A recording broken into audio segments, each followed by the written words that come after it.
أعوذ بالله من الشيطان الرجيم. بسم الله الرحمن الرحيم. لقد صدق الله رسوله الرؤيا بالحق لتدخلن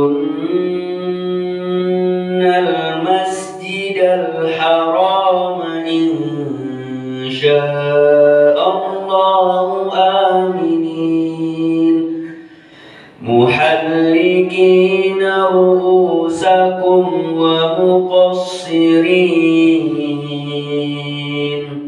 لا تخافون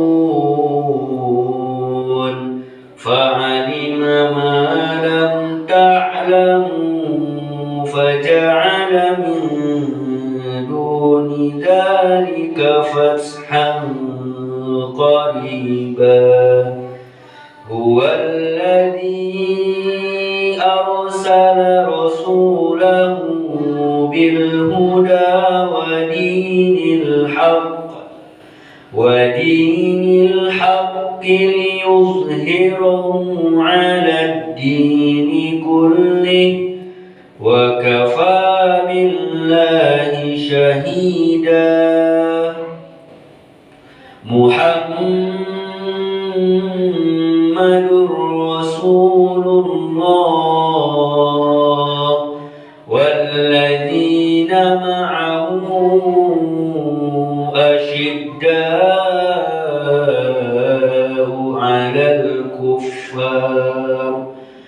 على الكفار رحماء بينهم تراهم ركعا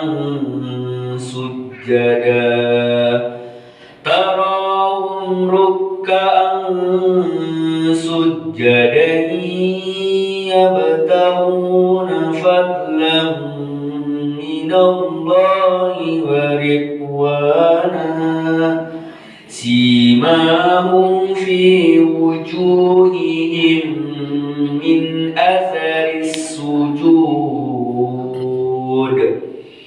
ذلك مثلهم في التوراة ومثلهم في الإنجيل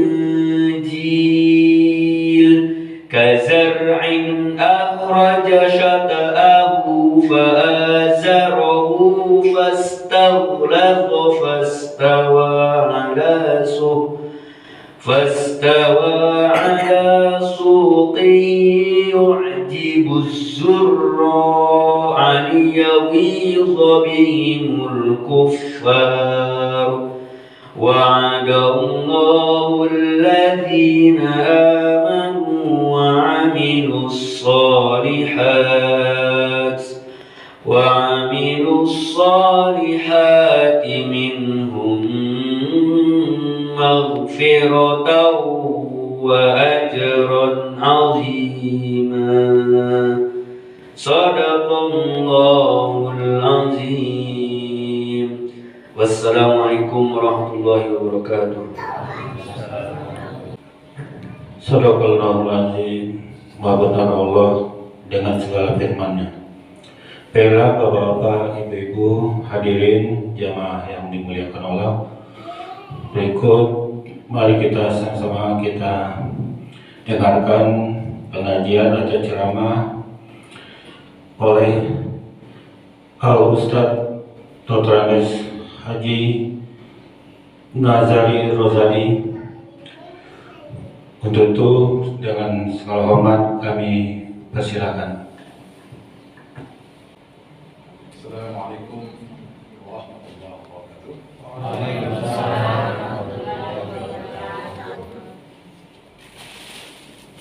Alhamdulillah anzal al-Quran hudan linnas wa bayyinatin minal huda wal furqan. Asyhadu an la ilaha illallah wa asyhadu anna sayyidana wa nabiyyana Muhammadan abduhu wa rasuluh. Allahumma salli wa sallim ala hadha an-nabiy al-karim سيدنا محمد وعلى آله وصحبه أجمعين. قال الله تعالى في القرآن الكريم: أعوذ بالله من الشيطان الرجيم وما أرسلناك إلا رحمة للعالمين. صدق الله العظيم. Puji syukur kehadirat Allah Subhanahu wa taala. Alhamdulillah. Pada saat ini kita berada di tempat yang sangat Allah muliakan. Di tempat kita ibadah kepada Allah Subhanahu wa taala. Baik itu orang-orang yang melaksanakan di masjid maupun di mushola. Ini adalah tempat yang paling mulia insyaallah. Tidak ada tempat yang lebih suci dari ini. Ini sesuatu yang dapat kita angkat jempol ya, karena orang-orang yang berada di tempat suci ini, orang-orang yang senang berada di tempat suci ini, Allah Subhanahu wa taala sayang kepada mereka. Salawat dan salam kepada Rasulullah sallallahu alaihi wasallam. Allahumma shalli ala sayyidina Muhammad wa ala ali sayyidina Muhammad. Kaum muslimin, hamba Allah rahimahullah. Pertama, saya mendengar undangan ini dan melihat undangan dilaksanakan setelah maghrib, ya. Apa iya? Lalu saya menelpon, ada undangan betul lepas maghrib betul. Isya kita pada hari ini antara jam 7 lewat 15 ya. Sudah tinggal 15 menit. Lalu bagaimana? Kita nanti akan digeser sedikit waktu isyanya, ya? Atau pas waktu isyanya? Geser sedikit ya? Ya. Karena ini sebentar sekali ya. Ini sama dengan kultum ya. Kuliah 7 menit. Ya nggak apa-apa. Daripada kita melepaskan ini. Saya tahu memang. Setelah isya biasanya kita banyak urusan. Jadi lebih baik. Lebih baik ini dilakukan daripada kita tidak bisa hadir, karena kita memang banyak urusan ini. Kaum muslimin Allah Subhanahu wa taala berfirman di dalam surah 21 ayat 7, A'udzu billahi minasyaitonir rajim. Wa ma arsalnaka illa rahmatan lil alamin. Tidaklah kamu ya diutus kecuali menjadi rahmat bagi segala alam. Kaum muslimin Allah.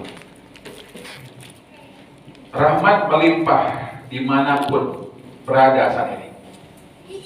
Baik itu kepada manusia maupun kepada hewan.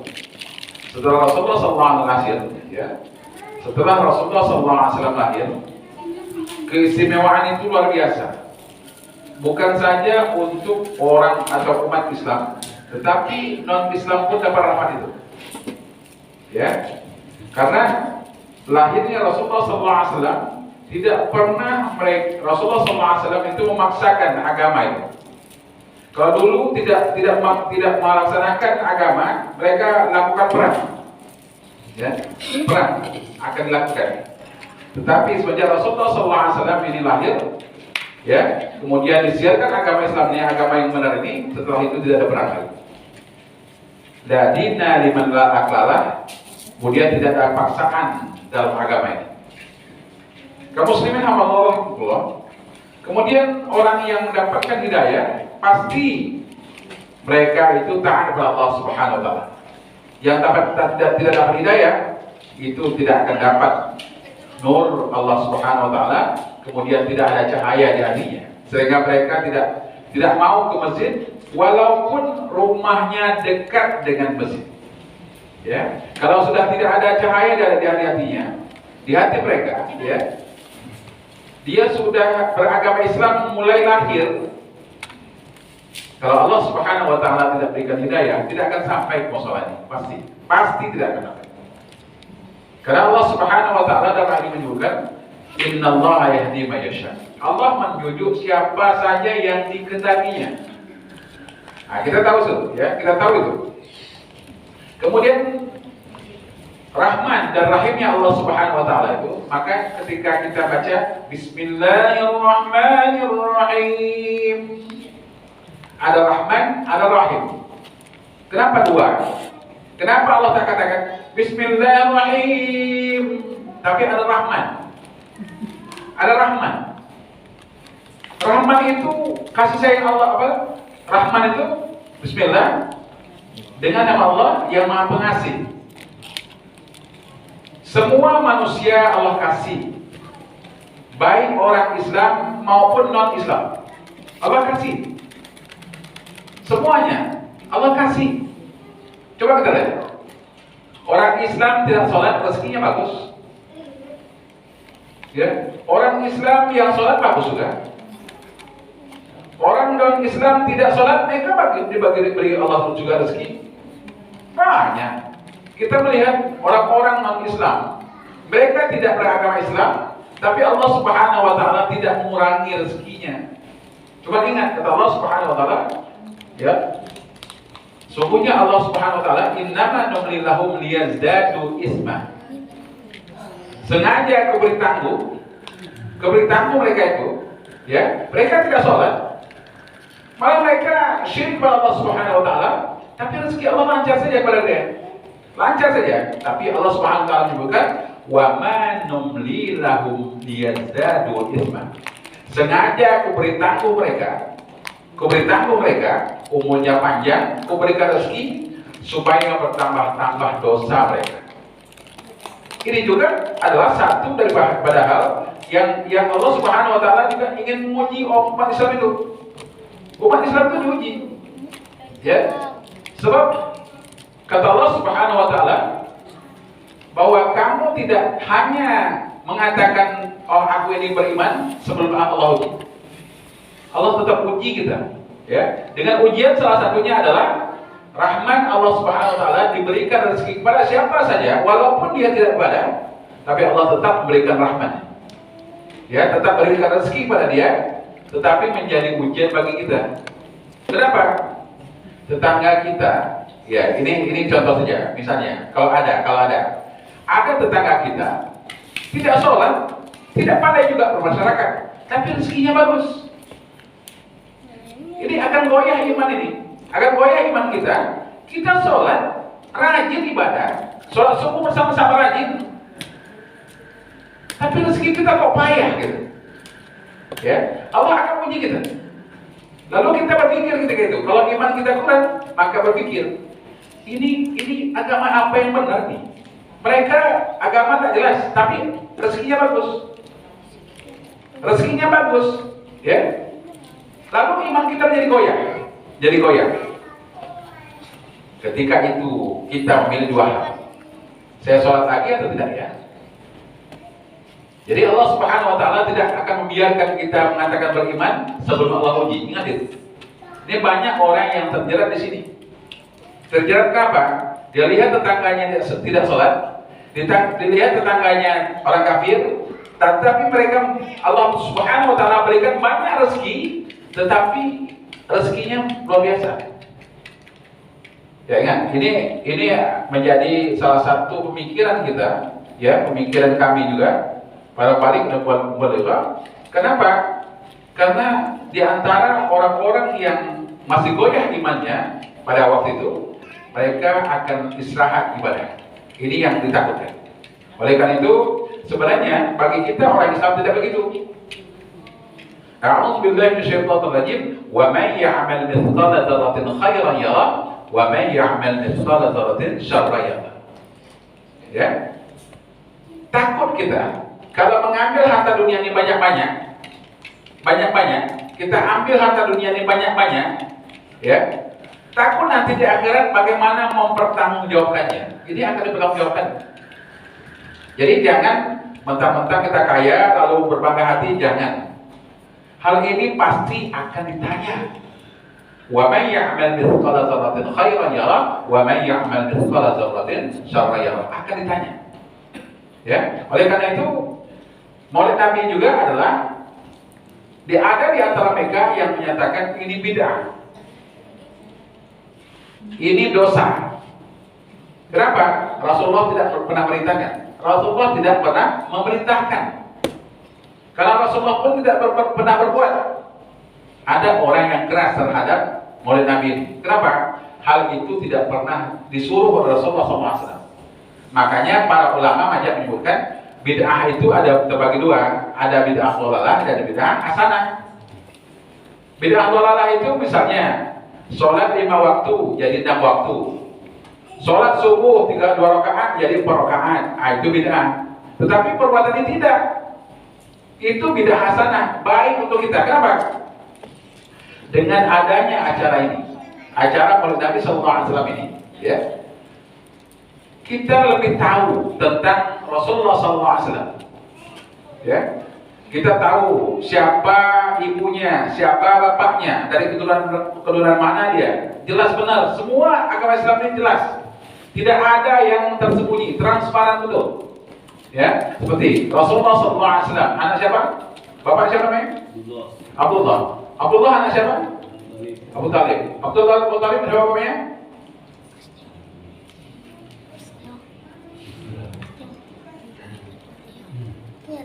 Hashim. Hashim siapa bapaknya? Abdul Manaf. Abdul Manaf siapa bapaknya? Qusay. Qusay siapa bapaknya? Kilab. Kilab keturunan siapa? Keturunan Nabi Ismail. Ya cepat sekali gitu. Nabi Adam langsung. Pasti Nabi Adam memang. Ya. Nah Ismail. Nabi Ismail anak siapa? Nama anak Nabi Ibrahim. Anak Ibrahim. Nabi Ibrahim keturunan siapa? Idris. Kemudian di atasnya baru Nabi Adam. Jelas. Dengan Maulid Nabi SAW ini kita tahu Rasulullah SAW itu anak siapa. Tidak ada agama dunia ini, Pak, Bu sekalian, yang sejelas agama Islam. Tidak ada. Carilah. Ya, kadang-kadang bukan saja sejarah yang mereka sembunyikan, kadang-kadang mereka rubah, kadang kitab mereka sendiri mereka rubah. Di Indonesia lain bunyinya, di Jerman lain kalau bunyinya apa? Kadang-kadang di Indonesia sendiri lain. Kita tak menyebut agamanya apa, tapi kitab-kitab mereka berubah-ubah sesuai dengan perkembangan zaman. Kitab suci tapi bisa dirubah-ubah. Kita tak pernah berubah. Kalau titik saja berubah, ribut umat Islam itu. Ribut. Kalau titiknya berubah atau barisnya berubah, ribut umat Islam itu. Kalau Al-Qurannya berubah. Begitu luar biasanya Al-Quran suci. Dia dari Allah maka disebut dengan suci. Suci, ya. Makanya, ya, Al-Quran itu mengatakan, ya, Bismillahirrahmanirrahim. Alladzina atainahumul kitaba yatlunahu haqqa tilawati. Orang-orang yang telah diberikan Alkitab yaitu Al-Quran ini, mereka harus baca benar. Al-Baqarah 121. Al-Baqarah 121. Makanya saya dimanapun saya ceramah, saya ini yang saya akan. Karena pada hari ini apa? Pada hari ini ada 68%, 68% umat Islam Riau tidak bisa baca Quran. Tidak bisa baca Quran, 68%. Saya pernah ngajar pada pesantren Darussalam, ngajar pesantren di Darussalam, ya, 28 tahun, ngajar Al-Quran, hadis serta tajwid. Karena waktu saya ngajar tajwid, ngajar hadis, ya, ngajar hadis Rasulullah SAW, saya menemukan hadis Rasulullah SAW menyebutkan bahwa orang-orang yang tidak bisa baca Al-Quran, bahaya mereka adalah ketika mereka mati. Ketika mereka mati, ya, nanti ada dua persoalan. Nanti yang pertama adalah yang akan ditanya mereka itu alam malaikat bukan dan nakir akan ditanya. Ada 5 hal ditanya. Yang ditanya itu bukan menurut bahasa apa kita. Oh ini orang Melayu nih, pakai bahasa Melayu. Tidak, malaikat tidak pernah bertanya bahasa Melayu. Malaikat tidak pernah bertanya bahasa Batak. Malaikat tidak bisa bertanya bahasa Jerman. Tapi satu bahasa saja. Yaitu yang ditanya apa pertama? Pertama yang tanya apa? Marrabbuka. Bahasa apa itu? Bahasa Arab kan? Bahasa Arab. Marrabbuka. Lalu yang ditanya kedua? Man nabiuka. Ketiga. Mada kitabka. Yang keempat. Man nabiuka. Yang kelima. Man ikhwan itu kan. Siapa saudara-saudara? Itu akan tanya dengan bahasa Arab. Siapa yang bisa menjawab itu nanti? Adalah orang yang betul baca Quran dalam hadis itu. Itu yang saya risaukan saat ini. Yang saya risaukan itu masalahnya. Risau sekali. Kenapa? Allah sudah ngomong dalam surah As-Sajdah 12. As-Sajdah ayat 12 Allah sampaikan, Rabbana absarna wa sami'na farji'na na'mal salihan inna muqinun. Wahai Allah, ketika mereka dalam kubur baru ngomong, wahai Allah, kembalikan kami ke dunia lagi ya Allah. Mereka memekik dan meraung minta kembali ke dunia lagi. Dalam surah As-Sajdah ayat 12. Perhatikan ini. Minta kembali lagi ke dunia. Kenapa? Mungkin mereka kemarin baca Al-Quran tak betul. Sholat mereka tak betul. Kenapa? Semua ibadah yang 5 itu. Asyhadu an la ilaha illallah wa asyhadu anna Muhammadar Rasulullah wa iqamis shalah wa ita'iz zakah wa shaum Ramadan wal hajjul bait man istata'a ilaihi sabila. 5 hal ini yang kewajiban kita ini bukan sekonyong-konyong. Kita laksanakan sholat, lalu Allah siap ke surga. Bukan. Kita bayar zakat, kemudian Allah terima. Bukan juga. Surah Rasulullah SAW menyebutkan, Innallaha la yaqbalu du'aan min qalbin ghafilin lahir. Allah Subhanahu wa taala tidak menerima ibadah yang asal-asalan. Saya akan bacakan ayat. Ayat sholat misalnya. A'udzubillahi minasyaitonir rajim. Fawailul lil musallin. Celaka bagi mereka yang sholat. Dikatakan bukan orang yang tidak sholat. Celakalah bagi mereka yang sholat. Apa sebab celaka mereka? Tak menahu, Pak. Kadang-kadang ada yang bertanya ke saya, Ustaz, khusyuk itu memang penting dalam sholat? Memang betul. Dia tanya khusyuk penting dalam sholat, memang itu yang betul. Lalu dia bertanya, bagaimana khusyuk itu? Ya, itu terdapat di dalam surah Al-Mu'minun ayat 1. A'udzubillahi minasyaitonir rajim. Qad aflahal mu'minun alladzina hum fi shalatihim khashi'un. Sungguh berbahagialah orang yang khusyuk dalam salat. Berbahagialah orang yang khusyuk dalam salat. Sebaliknya, sungguh tidak berbahagialah orang yang tidak khusyuk dalam salatnya. Sebaliknya. Lalu bertanyalah kita kepada kita sendiri. Saya ini sholat khusyuk belum ya? Tanya apa? Tanya pada diri kita, saya ini khusyuk atau belum ya? Bagaimana mau khusyuk coba? Saya tanya lagi dia, yang bertanya tadi, bagaimana khusyuk susah? Dia tanya, tolong artikan satu saja. Sami'allahu liman hamidah. Lama dia berpikir, Pak. Satu bacaan di sholat itu, Sami'allahu liman hamidah, yang pendek, bukan lagi yang panjang. Sami'allahu liman hamidah, apa maknanya?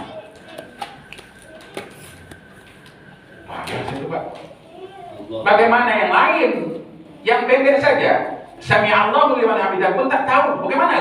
Bagaimana mau khusyuk coba? Atau Rabbana lakal hamd, Sami'allahu liman hamidah, Rabbana lakal hamd. Tak tahu juga. Jadi kita sholat itu apa? Makanya kemarin saya bertemu di sini kemarin, saya mengajak ayolah kita, ya, sebelum Allah panggil kita, ayolah kita, ya, ayolah kita belajar Al-Quran. Ya, saya tak pernah ngomong Bapak harus bayar sekian.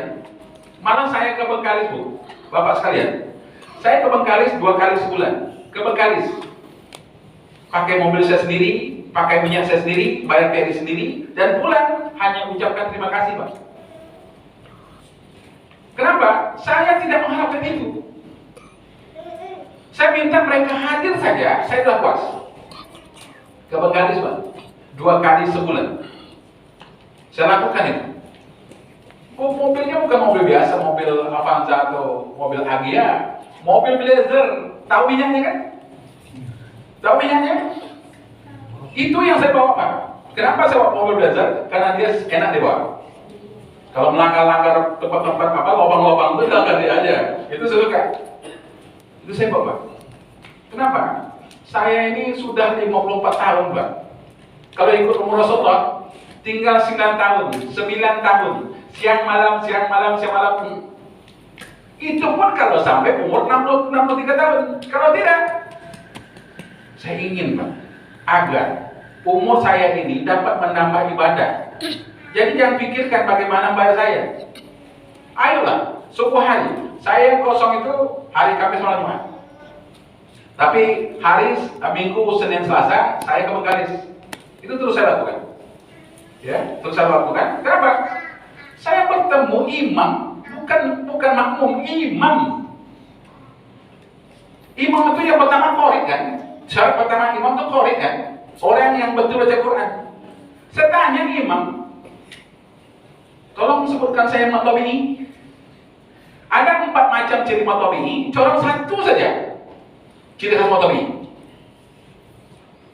Tak jelas, Pak. Makanya kalau kadang, alhamdulillah mungkin imam kita memang bagus, ya.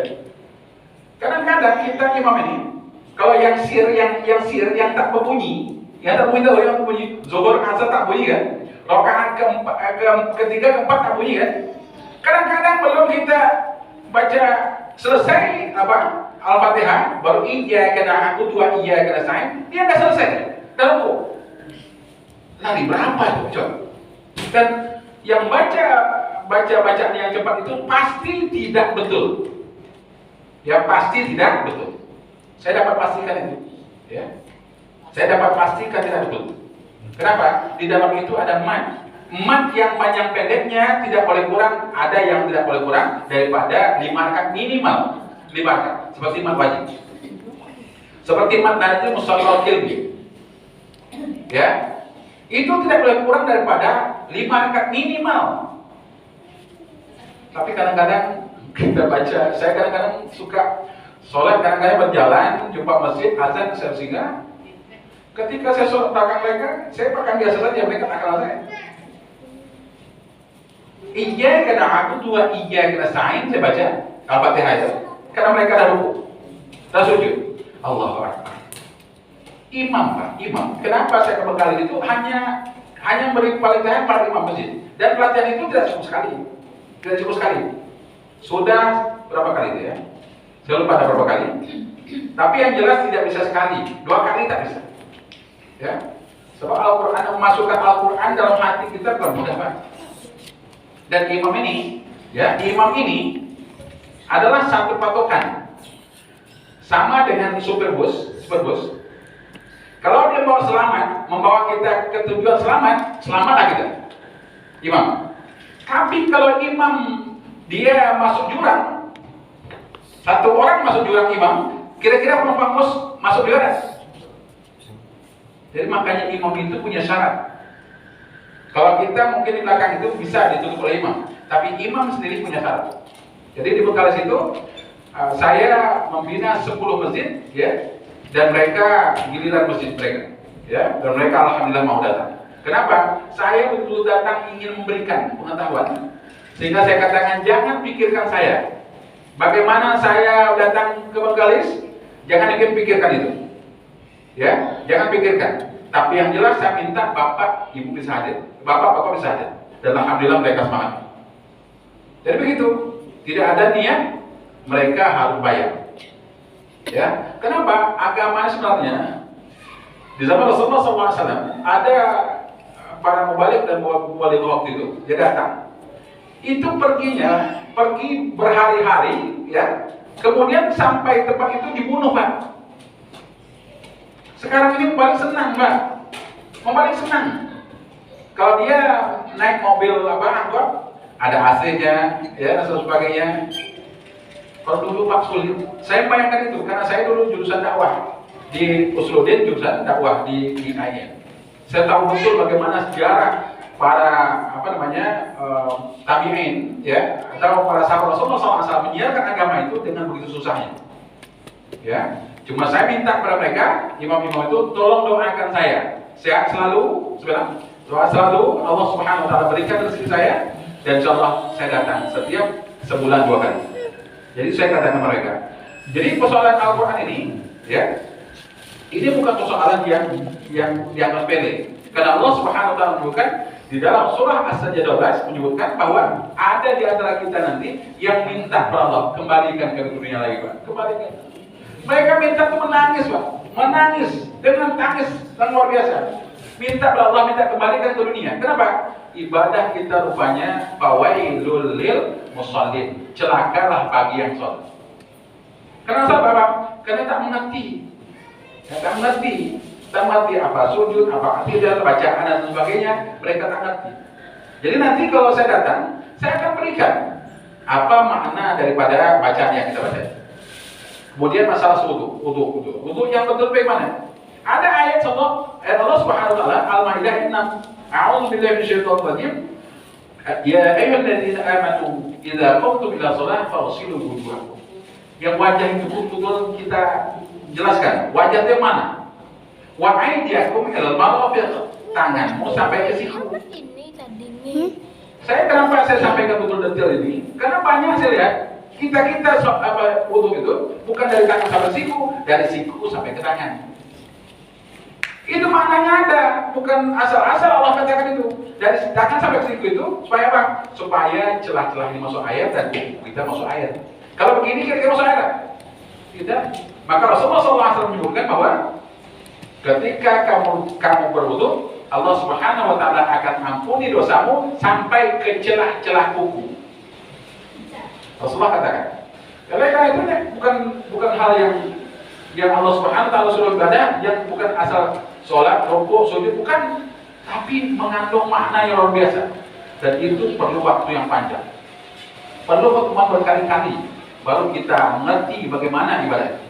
Kalau tidak, saya khawatir kalau ibadah kita itu hanya rukuk, sujud. Tapi Allah nilai sebagai fawailul lil musallin. Gitu kan. Dari bacaan juga saya akan jelaskan ya, bagaimana bacaan Al-Fatihah yang betul akan saya sampaikan. Kenapa? Sama sedikit saja alhamdulillah dibaca alhamdulillah. Pakai hak kecil satunya dibaca hak besar, itu lain artinya.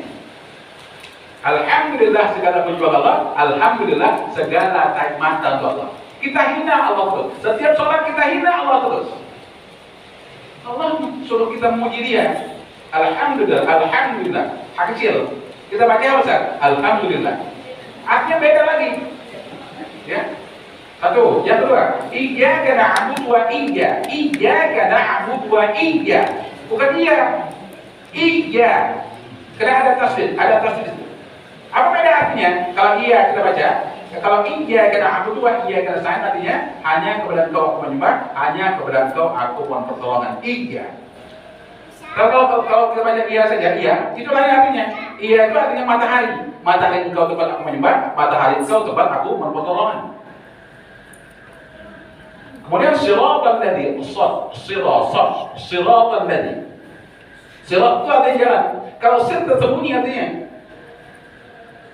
Jadi waladhdallin itu namanya makna musyaqal ilmi. Karena matobing itu ketemu dengan tafsir dalam satu perkataan, dan itu tidak boleh kurang daripada 6 markat.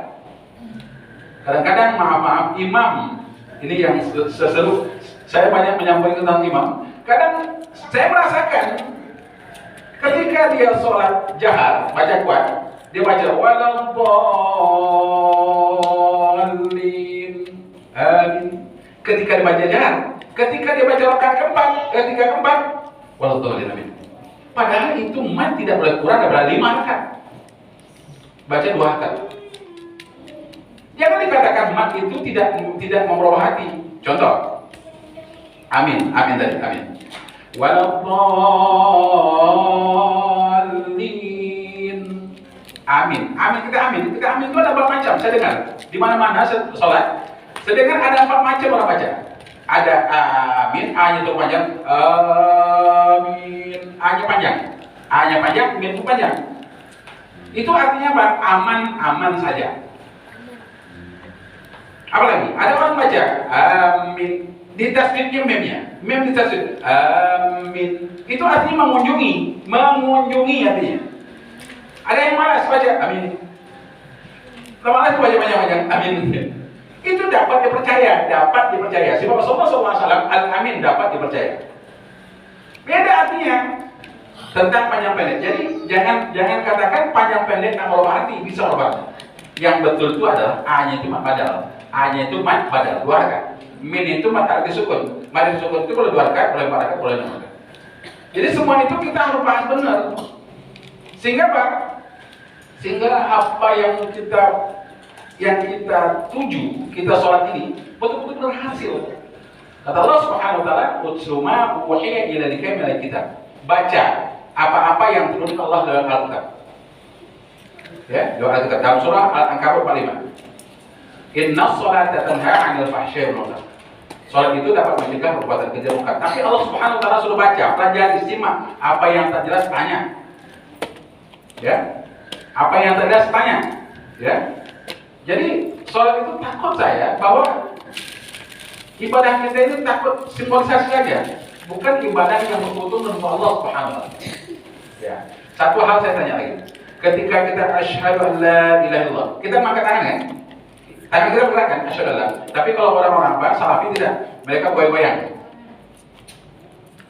Ada orang salafi di sini. Saya tidak tahu saya di sini ada orang salafi. Tapi yang jelas mereka bergoyang-goyang.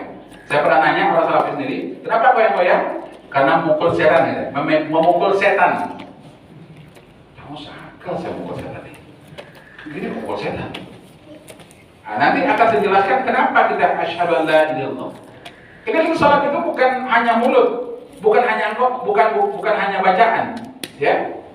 Tapi kita sholat adalah 3 raga kita, dari hati kita, ya, dari hati kita, mulut kita, kemudian fisik kita, semuanya sholat kepada Allah. Ini adalah wakil daripada badan kita. Maka asyhadu an la ilaha illallah, angkat tangan asyhadu an la ilaha illallah, nanti insyaallah akan jelas bagaimana seperti itu. Jadi insyaallah begini pun Allah Subhanahu wa taala berikan pengetahuan, itu pun masih ragu saya. Masih saya khawatir. Maka para ulama itu kenapa menangis? Ulama menangis, Pak.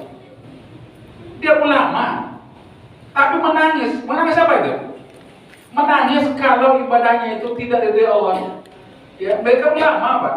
Tapi mereka menangis, ya Allah. Menangis. Khawatir kalau ibadah mereka tidak diterima Allah. Itu ulama.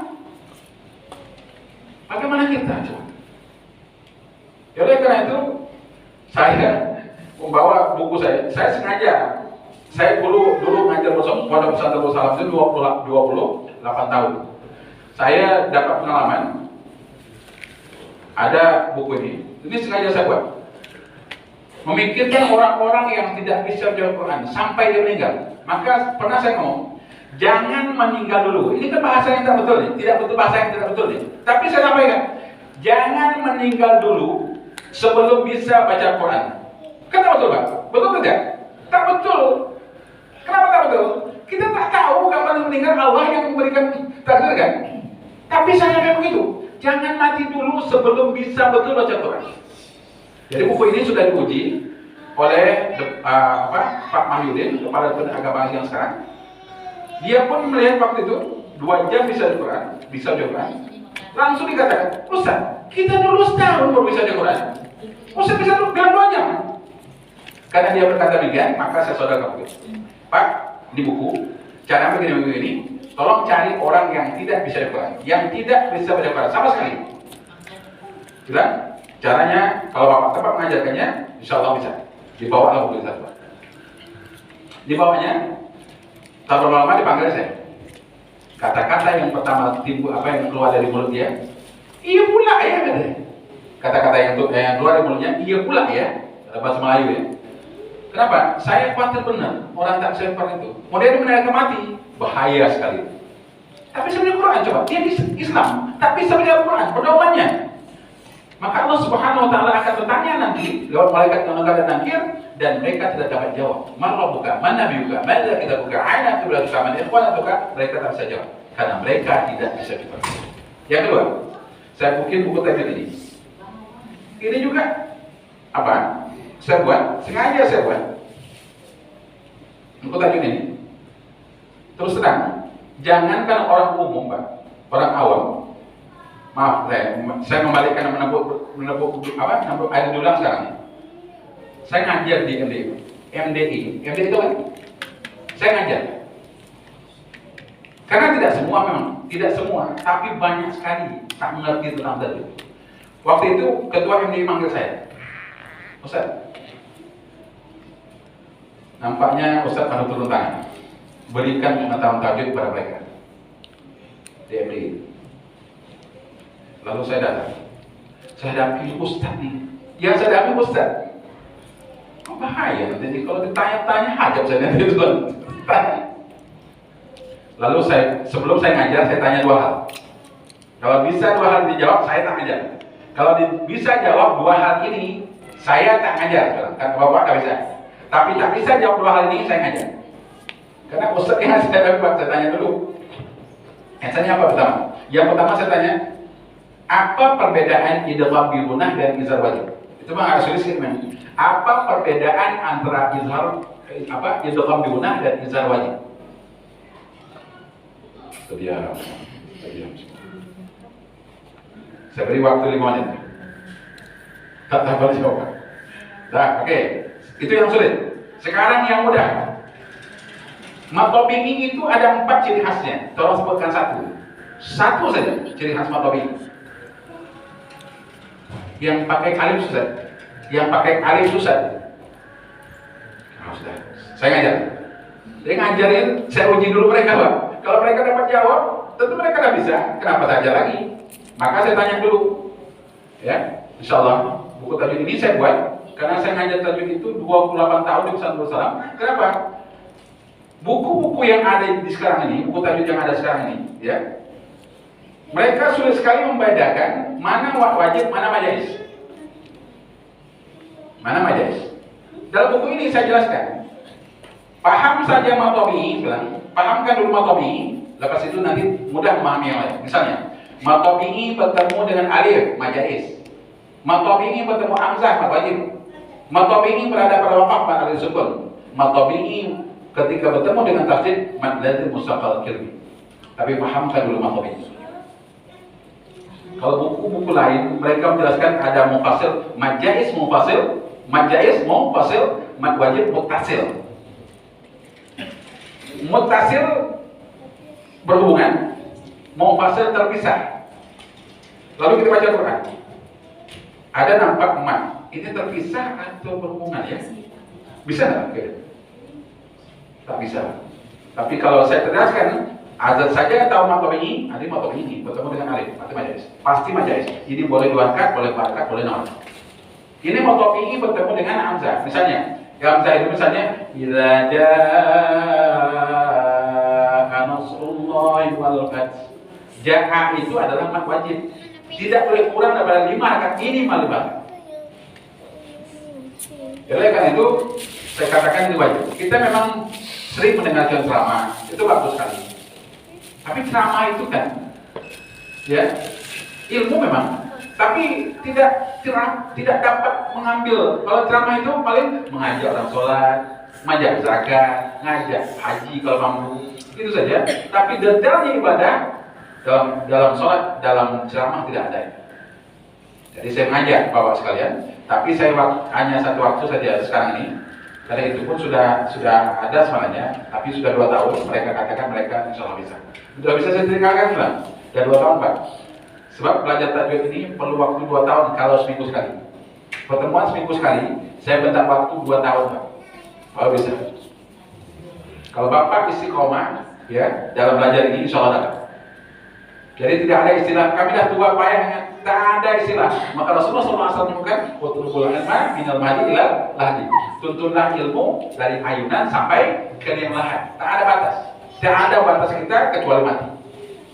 Ya. Jadi menurut Nabi SAW ini, ya, kita ingin mengupas bagaimana caranya kita paham betul ini ibadah kita. Karena ibadah ini tidak semena-mena, tidak sekonyong-konyong. Tidak kita pernah memikirkan sholat saya surga Allah siapkan. Bukan, Allah tidak siapkan. Ya, saya penceramah, para ulama itu tidak ada jaminan untuk masuk surga kecuali Allah Subhanahu wa taala menetapkannya. Ya. Zakat juga begitu. Allah Subhanahu wa taala masaluhu kamasil sofanin alaihi turabin fa asabahu wa bil fatara qawsada. Orang-orang bersedekah itu tidak dapat manfaat kecuali dia betul-betul ikhlas. Kata Allah Subhanahu wa taala, orang bersedekah itu sama dengan batu yang licin, di atasnya ada debu, kemudian malam hari datang hujan, maka dia akan hilang begitu saja. Ya, akan hilang begitu saja. Juga puasa juga begitu. Kam min shaimin laisa lahu min siyamin laisa yajuu wala. Betapa banyak yang puasa tapi dapat lapar dan haus saja. Mereka tak mengerti puasa yang benar itu bagaimana. Jadi semua itu harus dipelajari dengan baik sehingga kita paham. Setelah kita paham, insya Allah ibadah kita akan diterima Allah Subhanahu wa taala. Baik, sebelum saya tutup, kalau ada yang bertanya silakan. Ini sudah lewat sedikit waktu di sana. Ya, silakan. Ayo bertanya, silakan. Ada? Ibu, ada? Atau sudah paham? Ini saya sampaikan, ibaratkan membelah kelapa. Ini baru sampai kulit-kulitnya baru. Isinya belum. Ini kulit-kulitnya baru. Buah kulitnya baru. Isinya belum. Ya, kalau setuju, ya. Saya ada hari Kamis malam subuh Jumat. Saya bisa hadir di sini. Saya akan berikan kepada itu. Selain pada itu, waktu saya, karena malam-malam lain itu saya ke luar kota. Setuju? Setuju itu berarti ahli surga itu. Siapa yang setuju ahli surga itu? Yakin saja. Alhamdulillah kita adakan di sini ya Ustaz ya. Ya. Di masjid ini, di pos lain. Ya. Subuh Kamis. Berarti subuh Jumat itu maksudnya. Hari Kamis, maksud saya hari Jumatnya subuh Jumat itu. Ya. Subuh Jumat. Saya datang nanti, insya Allah subuh Jumat, ya, saya akan berikan apa yang saya bisa. Jangan sempat kita tidak tahu tajwid, apalagi tidak bisa baca Quran. Jangan mati dulu sebelum bisa baca Quran. Ya. Gerakan sholat kan kalau misalnya pas hajat itu kan ada orang masih gini, ada udah gini. Yang bagusnya yang mana? Ya, begini saja. Ya, begini saja. Nanti kalau asyhadu an la ilaha illallah langsung saja naik. Ya. Nanti maknanya insya Allah saya akan sampaikan pada waktu itu. Ya. Apa makna ini sore ini? Belum apa? Saya tanya pernah kepada masyarakat, ya, kepada masyarakat. Ya. Jawabannya berbeda-beda. Satu begitu. Padahal jawaban satu saja. Maksudnya berbeda-beda. Kenapa? Tidak pernah jelaskan ini. Makanya berbeda-beda. Padahal satu saja juga. Ya. Ada yang lain? Kalau pas, kita akan mulai. Ya, insya Allah. Saya senang sekali. Ya, insya Allah kita laksanakan hari Kamis subuh Jumat. Ya, hari Kamis subuh Jumat. Insya Allah. Karena itu waktu kosong lagi. Ya, saya ingin jangan sia-sia waktu yang Allah berikan ini. Orang yang tidak berilmu punya risiko. Orang yang sedikit ilmu juga punya risiko, Pak. Ada sedikit ilmu, Allah sudah berikan kepada kita. Allah yang berikan itu, bukan saya punya, bukan ulama itu punya. Allah titipkan ilmu itu. Kalau mereka punya ilmu, tak mereka berikan. Sama dengan orang yang bakhil dengan ilmunya. Orang yang bakhil dengan ilmunya itu kata Allah, kata Rasulullah SAW, apa kata Rasulullah? Jangan bakhil ilmu, karena orang yang bakhil ilmu itu nanti di akhirat akan dipanggang, akan disate oleh Allah Subhanahu wa taala. Ditusuk dari atas kepala sampai bawah, kemudian disate. Saya takut, terus terang saya takut. Saya tidak pernah menyalah-nyalai orang. Orang tak pakai kunut silakan, orang pakai kunut silakan, orang tak pakai bismillah silakan. Sebab hak prerogatif Allah itu menerima ibadah itu Allah. Tidak ada manusia yang sanggup memberikan. Kalau ada orang yang keras, mereka itu minta pakai kunut tak sah. Saya katakan, silakan saja. Sebab menerima ibadah itu urusan Allah, bukan urusan kita. Ya, kalau dia mengaji sudah mantap kajinya, sudah memutuskan aku tak pakai kunut, silakan tak pakai kunut. Aku ngaji sudah lama, aku pakai kunut silakan. Yang pakai zikir silakan, yang pakai doa silakan. Yang salah itu adalah kalau sholat menghadap tidak ke barat, sholat, itu salah itu. Kalau sholat zuhur 5 rakaat salah itu. Kalau sholat 5 waktu berubah 6 rakaat, 6 waktu salah itu. Yang masih melakukan menghadap kiblat, sholat 5 waktu salat malam, 4 rakaat zuhur, 4 rakaat asar, 3 rakaat maghrib, 4 rakaat isya, 2 rakaat subuh, itu adalah saudara kita. Sampai Allah katakan apa? Rasulullah SAW menyebutkan, la yadkhulul jannah qata'an. Tidak pernah masuk surga, walaupun amalnya luar biasa, hebat ibadahnya. La yadkhulul jannah qata'an. Tidak akan pernah masuk surga orang-orang yang memutuskan hubungan silaturahmi. Itu yang tak pernah masuk surga. Ya, jangan katakan tidak pun ke saudara saya, jangan. Hak prerogatif Allah yang menentukan diterima atau tidaknya ibadah seorang. Jangan. Saya bukan orang anti seperti itu. Ya, saya asalkan mereka mau sholat sama saja seperti kita menghadap kiblat 5 waktu, itu saudara saya. Tidak pernah saya memvonis itu salah. Sebab itu bukan kerjaan saya dan bukan kerjaan manusia. Itu adalah pekerjaan Allah. Setuju? Setuju? Oke, selain. Pak, kan semua sholat berjamaah yang ada di Parakan, kan? Yang berangkat itu kan setiap masa dia kan 2 baca ayat itu kan? Yang 2 lagi itu mana Pak? Baca ayat itu termasuk Al-Fatihah? Iya, tidak. Al-Fatihah saja. Dibaca Pak? Hah? Seandainya dibaca, salah kita. Salah kita. Karena sholat kamail itu untuk mulai sholat. Sholatlah kamu terutama. Sholatlah kamu sebagaimana aku sholat. Rasulullah SAW sholat seperti itu. Dia rokaat pertama kedua dua ayat Al-Fatihah dengan ayat kedua. Rokaat ketiga dan keempat Al-Fatihah saja. Al-Fatihah kedua-duanya. Dan jangan sampai Al-Fatihah salah, karena Al-Fatihah adalah merupakan rukun sholat. Rukun sholat. Rukun keberapa? Ke? Ada yang lain? Rukun keberapa Al-Fatihah? Apa? 4. Rukun berapa Al-Fatihah? 3. Apa? 3. Ibu-ibu 1. Rukun berapa Al-Fatihah? Al-Fatihah rukun keberapa? Yang paling utama. Bapak, ya Bapak. Saya bukan ngetes, bukan tak ada ngetes. Tak ada. Tak mau saya ngetes ke orang. Saya ingin tahu saja enggak. Rukun berapa Al-Fatihah? 3 ya. Bapak? 2. Ikut saja. Kedua ya.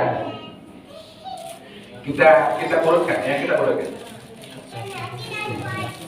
Kalau teori dalam buku itu yang pertama niat.